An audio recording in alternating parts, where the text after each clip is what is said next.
Airlines company air India ने हवाई जहाज खरीदने के लिए अब तक की सबसे बड़ी डील की है। जहाज बनाने वाली कंपनियों एयरबस और बोइंग से एयर इंडिया के लिए 470 हवाई जहाज खरीदे जाएंगे।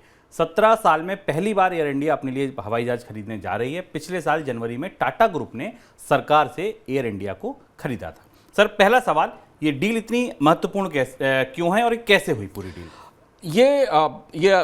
इस डील ने दुनिया के एविएशन हिस्ट्री में और ख़ासतौर से जहाज़ों की खरीद फरोख्त की जो डील है उसमें एक बिल्कुल नए तरीके की व्यवस्था शुरू की और इससे बहुत लंबे समय के बाद एयरबस, बोइंग और जहाज़ बनाने वाली कंपनियों को लेकर पूरे एविएशन सेक्टर में काफ़ी हलचल मची और बहुत दिलचस्प ढंग की डील है। इसके पीछे की कहानी महत्वपूर्ण है, एयर इंडिया की तैयारियों की दृष्टि से भी महत्वपूर्ण है और ये भारत की जो एविएशन योजनाएँ हैं जो एयर इंडिया के साथ आगे बढ़ने वाली उनको लेकर भी काफ़ी क्रांतिकारी। दिलचस्प बात यह है कि ऐसा माना जा रहा है कि इस डील की जो सौदेबाजी थी, जो नेगोशिएशंस थी, वो हाल फिलहाल के वर्षों में एक मॉडल नेगोशिएशंस बनकर सामने आई है।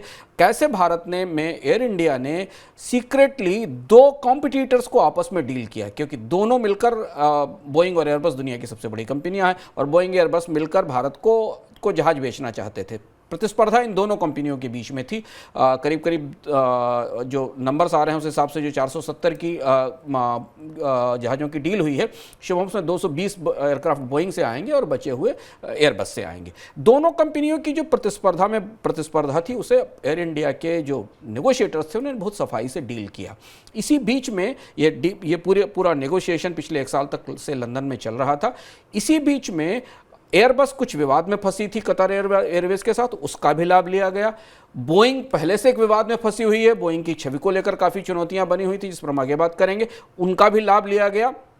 और इसके साथ जो एक तीसरा बड़ा पार्टनर होता है इस तरीके की डील में, वो इंजन सप्लाई करने वाली कंपनियां होती हैं, जी और रॉल्स रॉयस वाला, इन्हें भी शामिल किया गया। और इस तरह से एयर इंडिया ने एक बेहतर ढंग की सौदेबाजी के साथ, नेगोशिएशंस के साथ इस डील को ब्रेक किया और इस डील के पीछे एक लंबी सौदेबाजी की प्रक्रिया चली।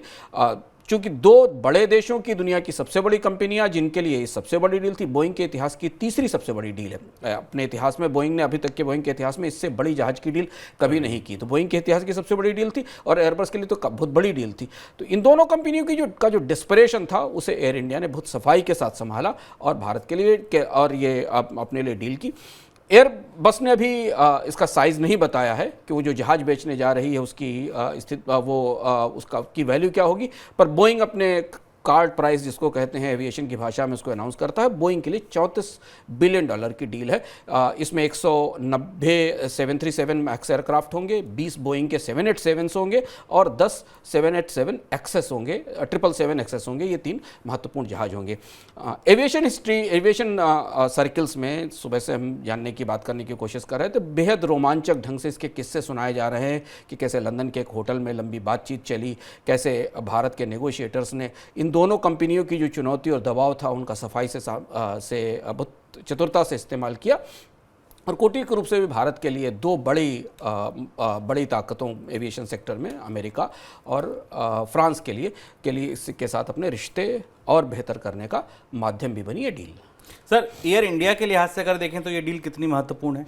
एयर इंडिया के लिए बहुत महत्वपूर्ण डील है और यहाँ से हम आप ये मान सकते हैं कि जो तमाम सारे लोग ये सवाल उठाते थे कि एयर इंडिया का डिसइन्वेस्टमेंट सही नहीं है, गलत है, हमें लगता है इस डील के बाद अब एयर इंडिया वापस सबसे बड़े कैरियर्स बनने की दिशा में पहुँच रहा है, क्योंकि इतनी बड़ा फ्लीट है, 470 जहाज़ों के फ्लीट के साथ एयर इंडिया की जो तैयारियां हैं उस हिसाब से वो एशिया में जो बड़े प्लेयर हैं जैसे कि गल्फ एयर है, एमिरेट्स है, सिंगापुर एयरलाइंस है, इन्हें चुनौती देने की स्थिति में आएगा, क्योंकि एयर इंडिया इस डील के साथ एक full circle complete full airline बनने की तरफ बढ़ेगा, क्योंकि बहुत बड़ी डील है। एयर इंडिया अभी तक जो एशिया का मार्केट है उसे कतर एयरवेज, इत्तिहाद और मिडिल ईस्ट की एयरलाइंस ने संभाल रखा है, लेकिन उन पर उसका कब्जा है। लेकिन इस डील्स के बाद एयर इंडिया की विस्तार योजनाओं को देखते हुए अब भारत एविएशन सेक्टर में एक बड़ी चुनौती बनेगा, क्योंकि इतना बड़ा फ्लीट लेकर एयर इंडिया पूरी दुनिया में वो क्षेत्र जहाँ पर जिन बाज़ारों में भारत भारतीय एविएशन कंपनियों का दखल नहीं है,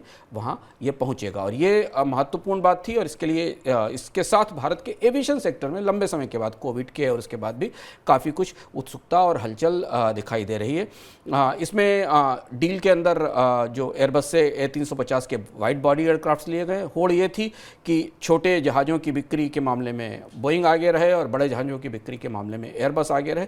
एयरबस को थोड़े ज़्यादा ऑर्डर मिले हैं बोइंग की तुलना में, पर एयर इंडिया की विस्तार योजनाओं को लेकर और एयर इंडिया के भविष्य की योजनाओं को लेकर ये डील बेहद महत्वपूर्ण है। बोइंग और एयर इंडिया के लिहाज से सर ये डील कितनी इंपॉर्टेंट है? बोइंग और एयरबस के बीच जो प्रतिस्पर्धा है, बोइंग और एयरबस की जो प्रतिस्पर्धा है दुनिया में, वो काफ़ी तीखी और तगड़ी है। और दोनों ही कंपनियां फिलहाल कोविड के दौरान दुनिया में एविएशन सेक्टर की मांग और जहाज़ों की डिमांड में कमी से जूझ रही हैं। दूसरी चीज़ ये कि इस पूरे बाजार में दुनिया में कुछ ही बड़ी एयरलाइंस हैं, इमिराट्स, कतर एयरवेज जैसी, जो बल्क में बड़े ऑर्डर्स लेकर आती हैं। अमेरिका की अमेरिकन एयरलाइंस है।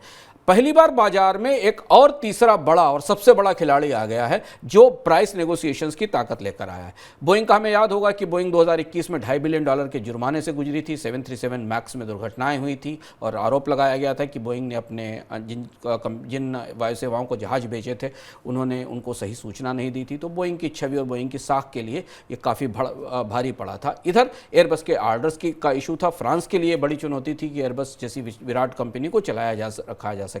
दोनों ही परिस्थितियों में एयरबस और बोइंग इस डील को हासिल करने की बात कर रही थी और अब ये दुनिया की सबसे बड़ी डील सामने आई है। बोइंग को लेकर काफ़ी उत्साह है। अमेरिका में तो उच्च स्तर से कहा गया कि इस फैसले से अमेरिका में नई नौकरियां आएंगी और नए जॉब बनना शुरू होंगे। फ्रांस के लिए भी, फ्रांस की अर्थव्यवस्था के लिए भी, जो कोविड के बाद मंदी से उबर रही है, उसके लिए भी ये अच्छी खबर है जो भारत से पहुंची है।